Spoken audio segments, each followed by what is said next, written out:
And with my children That's there. ludicrous. That is ludicrous. This split took place because you had an affair, not Ken, correct? Yes. That's not true.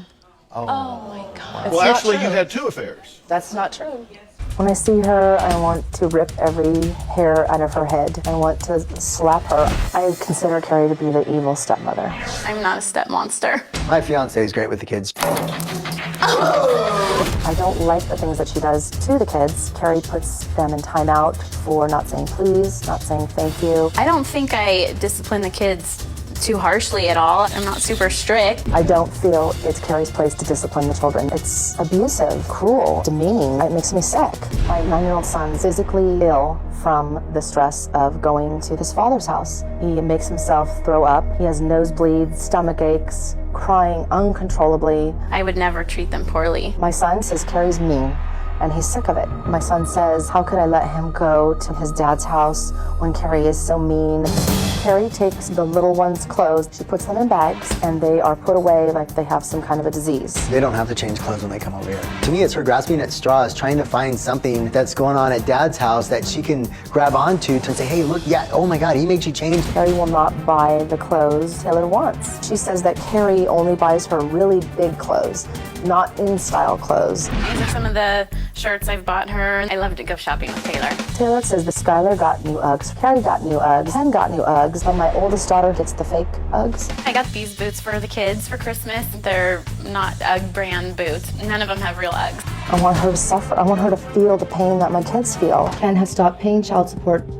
Ken is supposed to pay me $4,820 a month. He says he's making no money, and he has no way of making any money. I believe he's putting the money in Carrie's name. I believe the money is being hidden. Ken lives in a $1.8 million home. He drives a $100,000 BMW. He's got pinball machines. I'm on welfare.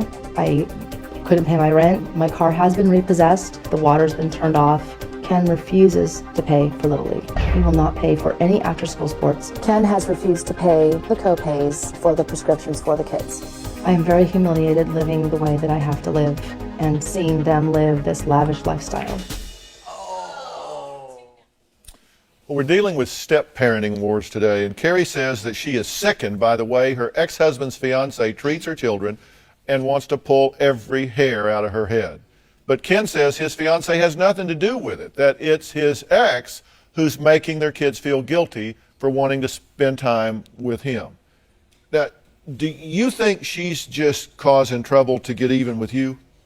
The kids is all she has left. She's lonely, she's unhappy, and she's going to do everything she can to make sure the kids love her unconditionally, no matter what it means. You say she said to you, quote, I don't care if you up the kids, they will never like that. It was the first day that she ever laid eyes on her. We came back from a trip from Yosemite, and she said that. She worked for him. I was shocked. You know, it was the very first time he Dr. Phil, took the she had the kids. affair on me. I didn't meet her till 7 That's not months true. after. That's not out true. with your boyfriend That's not when true. I started you slept dating in him. my bed, in my sheets, and with Yeah, my children that's there. ludicrous. That is ludicrous. Never happened. He says that you lied about him, and that's just all in the game, right? Exactly what you So said. I 4 said, years why ago. did... That's 4 years ago. So That was 4 or 5 years That ago. was a restraining order that still to this day, when I took the kids on the cruise, they put me in a room and pat me down because they say, is this the Carrie? That's the Carrie that you had a restraining order against? Wait a minute. And the stuff I have to deal with. And I've never... We've let that go. Oh. That restraining order is gone. Oh, you let the The restraining restraining order is gone. Oh, wow. Did you lie about him? No. There was an incident that happened in front of the children, in front of the house 5 years ago regarding the restraining order, which was dropped, and that's not part of why I'm here today. I'm angry about the way she treats the kids. Why is no one listening? I want you to look at her right now, and I want you to tell her what you want her to do and not do that is offensive to your sensibilities as the mother of these children. Just look her in the eye and tell her what it is you want her to do and not do. I would like you to buy Taylor some nice clothes that fit her properly, that make her look thinner than she is. I would like you to include her in the wedding. I would like you to stop putting Chandler in timeout for not saying please or thank you. This is what the kids have said. I don't know if this is true. I don't know. I'm not there. I don't live there. Do you recognize that that Carrie is the mother of these children and not you? Yes, definitely. And you're not trying to be their mother? No, not at all. I just want to be there to help them when they're at our house and when they're with us. I love them so much, and I want to be there for the kids and want them to have a healthy relationship for everyone involved. You feel that this is manipulation, and that if you guys set a wedding date and try to do that, then that she's going to sabotage the date. Yeah. Make The it not history's there. possible. She sabotaged everything. But you say he did a good job. You said he did a good job working out a plan for summer. did a great and job. you agree to it. I agree to it. You agree to it right now, so they can set a date, and you're not going to change it. Yes, You're not going to I love alter what you it. did for the summer. Okay, so our date is July 14th. Go for it. Okay, so that's a done deal. On tape, that's a done deal. And the kids will be in it. And the kids are going to be in it. Taylor too. Okay, Taylor's going to be in the Taylor's wedding? included in the Yes. wedding. definitely. Because And I wanted to talk to her, Taylor, about it and ask her, but we're just afraid to talk about it because we then didn't know what they'll she get the would wrath do. when they go to mom's and the this is guilt what trip Taylor about being in the said. wedding. Taylor said that Carrie bought Skylar a flower girl dress, and she Truly didn't. nothing. Wait a We didn't minute. want anything. This is what Taylor said, and she came home and felt really bad, and so I thought, why would Ken do that? Why wouldn't he include Taylor? But they're saying that they're going to do that she's going to be That's in the wedding, great, okay? and that's great. So everybody can just kind of stand down and relax here some, because you're resenting her as the other woman. No. 'Cause- Well, that's what you said. You said she was I'm his secretary. resenting her. And she slept in my bed, in my sheets. But that was so 6 years ago. I'm But you not. just brought it up I 5 just minutes brought it ago. up because it's part of the whole Okay, story. but you didn't start dating her till when? 6 months after. Okay, this split took place because you had an affair, not Ken, correct? That's not true. Oh my God. Well, not actually, true. you had 2 affairs. That's not true. And actually, the was second time, separated you from actually Ken. followed her and caught her with this person. With the kids in the back seat. In My the youngest- car. Yeah, the Yes. kids In in the the back front seat. seat of the And car her with this boyfriend, man. a 6-pack of Heineken at 12 noon with my kids in the back seat. And I confronted her. And I They were said, just friends. oh, yeah. Well, just like you and Carrie, you were just friends, right? You Wait. moved out to live with him. When you moved out of the I house, you gave you moved in first with class him. deposit. You guys got the condo. I thought you were happy. Okay, well, That's here's not the true. reason I'm bringing that up is because, you know, that old saying, people who live in glass houses, I don't know what happened, but the point is, everybody is at a point where it is a gift to the children to move on, live in the here and now, stop the name calling, stop the resentment, because your children, you know, you say your children have stomach aches and hang onto their desk and fight because they don't want to go over there. Is that of their own doing, or is that because they sense this angst going on between you and them? I don't know. That's why I'm here. Okay, well, let me tell you, it's because they sense the angst between you and them. Well, today it's biological mom versus stepmom, and sometimes that's just the way it works out. My next guest, Julie, says that her son's stepmother, Melanie, is trying to take over her motherly duties. But Melanie says that she has to because Julie is an unfit mother. It's all-out war between this biological mom and stepmom with the kids right in the middle. Melanie is the wicked stepmother from hell. She just comes in and acts like, how dare I be there mothering my son? Like, for some reason, since she married Scott and I never married Scott, that makes her Eric's real mother now, and I should just go away. I'm trying to be the best mother that I can for Eric, because if I don't, no one will. Julia and I broke up because she was running around and cheating on me. Currently, we have joint custody with no primary residence. It's not his day to have him. I don't like Julie at all. We hate each other. I'm not going anywhere. If she wants to fight, she's got one. 3 words to describe her: insecure, selfish, and immature. Lily's done a lot of things for Zach.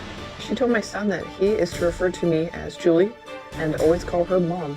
I have never asked Eric to call me mom. I actually asked him not to call me mom when he first started doing it, but he continued to do it, and I told him, do what your heart desires.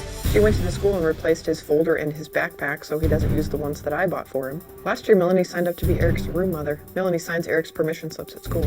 Melanie signed up to drive Eric on a field trip behind my back at school. Melanie was at a football game of my son's one time and told about 3 or 4 other mothers that I They took Eric to get his ears pierced and didn't think that they had to ask me about that at all. Eric says that Melanie and Scott fight a lot and that he's even seen Melanie Scott. Julie has a jealousy problem with Melanie. I'm 21 years old. It's not Melanie's age that bothers me, it's her immaturity. I'm not a wicked stepmom. I think Julie shouldn't be allowed to have kids. She keeps having kids with different dads. I honestly feel that Julie has these children for the money that she gets from the fathers, the child support, the help from the state. Julie is an unfit mother. She doesn't make the kids bathe. She doesn't make the kids brush their teeth. They don't really have a set bedtime. She lets them fail on their schoolwork. Why did you do your homework on the bus? She cusses in front of them. Eric, get the in the car right now! Julie has called me a of the kids. Julie is very promiscuous. Ashley and Eric both have told us that they have walked in on Julie having intercourse with several different men. Scott and I believe that Julie was doing about a year and a half ago, and it looked as though she was doing it while the kids were in her care. Eric came home with purple and blue bruises on his rear end, and he told me that it was from his mother spanking him. I'm sure this situation is affecting Eric in ways I can't even imagine. I cry all the time about this because I'm so worried about Eric and what is happening to him over at Julie's house. I feel like she's trying to take my son from me. Julie says Melanie has no idea how to be a stepmother to her 8-year-old son, Eric, but Melanie says she knows exactly what she's doing and hopes to gain full custody of Eric one day. So you have a stated goal to take her child away from her. Not to take him away from her, just to get Eric in a better situation with his father. Scott, do you feel a need to try to get some unity going on here? So your son is not caught in the middle of this crossfire? I've been trying for 6 years to deal with a lot of these situations with trying to keep the kids out of the middle of hearing disputes, fights, arguments, all the above, and it keeps going. It's been going on for 6 years.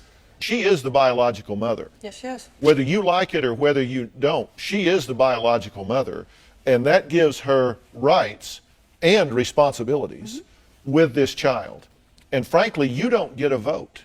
Doesn't mean you cannot support Scott. You know, it is what it is. And if you care what happens to your son, and I know you do, then you're going to look for some unity here. There's got to be some common ground where the child's interest gets put above your own. And if I'm grading both families' papers here, you don't get good grades here. Let me tell you something. If you think that you can get the child over there and whisper about mommy or daddy and get them to favor you, I guarantee you they will resent you before it's over. The day will come that they get old enough that they'll look at you and say, you lied to me. You alienated me from my mother. You alienated me from my father. You ran your agenda and you caused me to grow up with a distance from the other. They will resent you for it and it will bite you in the butt before it's over with. You may think you're getting there now, but you're not. So with the first couple, it definitely seems like the ex-wife is bitter and resentful of this fiance. She did mention that the fiance was employed by him previously. She was his secretary. She seems angry about that. She's bringing up things from the past, claiming that she was in her bed with her bed sheets. And it turns out that the ex-wife is the one who cheated. She cheated twice, not once, but twice, and was actually caught by him in a stakeout or something. I really like what Dr. Phil said about glass houses. Yeah, it doesn't seem like the stepmother is doing anything terrible. So she apparently puts them in timeout sometimes, but then she claims that that doesn't even happen. But even if it did, a timeout is not what I would consider abuse. Yeah, I honestly think that the ex-wife, the biological mother of these kids, might be the problem. In the second situation, I think the biological mother is also maybe the problem. It seems like she's not the most attentive mother. They talked about her not making sure the kids are doing well in school, not bathing the kids, not making sure they brush their teeth. So maybe there is some neglect happening in her household. Potentially she could be doing drugs. They said she's promiscuous with men around the children. So I think that their concern might be legitimate, but she is still the biological mother. The new wife, she's quite young. She's 21 years old, but it seems as though she's trying to do her best to be a mature adult and take on some responsibility of helping to raise these children. But the biological mother does have rights because they're her kids. So I don't know what I would suggest for that situation, but what do you guys think about this? Do you think that the biological mother in the second case should have the kids more, or is there a concern that the kids are not safe or healthy in her home? In the first case, do you think that the kids are actually making themselves sick when they have to go over their father's house just because they don't like it there? Or do you believe that the mom is interfering and creating anxiety with the kids? What do you guys think is going on here? You guys let me know. Drop it in the comments.